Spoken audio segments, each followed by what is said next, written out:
देखो बेटा, बहुत लोगों का सवाल है कि सर इंग्लिश के क्वेश्चन कैसे करें। बेटा इंग्लिश के क्वेश्चन देखो, आप बात हम करेंगे दो। देखो इंग्लिश में दो टाइप्स होते हैं, एक होता है ग्रामर, एक होता है लिटरेचर।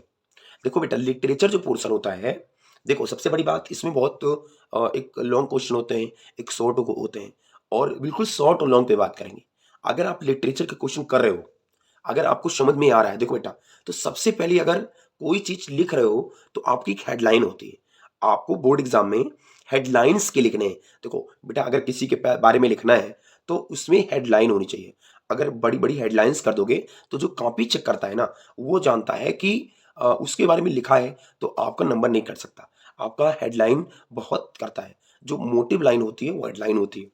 दूसरी बात, अगर आप सेंट्रल आइडिया लिख रहे हो, पोएम लिख रहे हो, तो अगर सेंट्रल आइडिया लिख रहे हो ना, तो ये भी हेडलाइंस होनी चाहिए। आपके हेडलाइंस बड़े बड़े अक्षर में होने चाहिए कि किसके बारे में लिख रहे हो, क्या कर रहे हो आप। तो आपको जबरदस्त क्या कर रहे हो, पोएम के बारे में, किस कौन से पोएम लिख रहे हो, उसकी भी हेडलाइंस होनी चाहिए।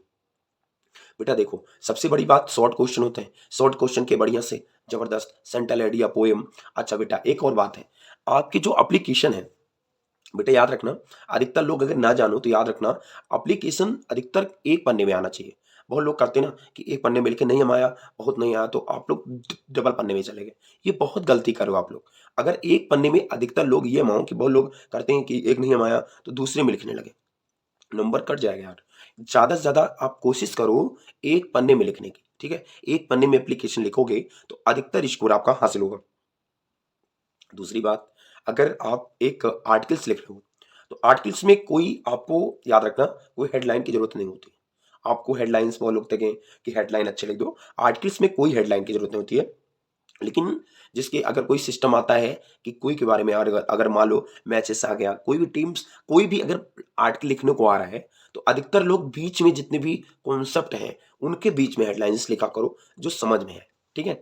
और बड़ी बड़ी, जैसे आप लोग कहते हो कि बहुत लोग करते हैं कि इंग्लिश में कि पहली राइटिंग बैठा दिए, बाद में राइटिंग नहीं बैठा है। तो दूसरी बात याद रखना, ऐसी कॉपी लिखो यार, अधिकतर राइटिंग बैठाओ। ज्यादा पुअर राइटिंग ना रहे कि पहले आपने सही लिखा, फिर नहीं बैठी भी, दूसरे में कुछ और लिख दिए। अधिकतर लोग एक जैसे लिखा करो। अगर नहीं बैठ रही राइटिंग, तो अगर राइटिंग नहीं बैठ रही, अगर 95 प्लस, 98 प्लस, 92% प्लस, मतलब जितना भी, अगर 99 98 पाना चाहते हो, 100 में 100 अधिकतर क्वेश्चन करना चाहते हो, तो आप सबसे बड़ी बात, अगर एक पैसेज लिख रहे हो बेटा, तो उसी हेडलाइन से हर कॉपी में लिखो। अब ऐसा नहीं कि पहले तुम राइटिंग बैठा दिए, बाद में तुम खत्म हो गए, तो ऐसा नहीं हो सकता। तो अधिकतर क्वेश्चन जबरदस्त, आपने एक एक धुन से चलनी है राइटिंग को, कि एक बार बैठाना है, अगर कम राइटिंग बैठा है, फिर एक बार ज्यादा बैठा दिया, तो आपके अधिकतर नंबर कट जाएंगे। भाई एग्जामिनर चेक करेगा ना, तो सोचेगा कि वो कहीं प्रेशर से कॉपी लिखी गई है, कहीं कुछ हुआ है, उसको थोड़ा संदिग्ध होने लगेगा। तो संदिग्ध ऐसा ना हो, उसको एक बार में अधिकतर कॉपी सब लिख डालो बेटा। तो अधिकतर लोग पेपर देने जा रहे हो 2024 में, उनके लिए सब जबरदस्त चीजें हैं कि अधिकतर क्वेश्चन करो और अचीव करो, गोल करो, अच्छे से नंबर 95 प्लस पाओ। शॉर्ट क्वेश्चन, लॉन्ग क्वेश्चन और टाइप्स, 3 क्वेश्चन जो हम लोग होते हैं टाइप्स, वो आपके अधिकतर क्वेश्चन आप अचीव करो।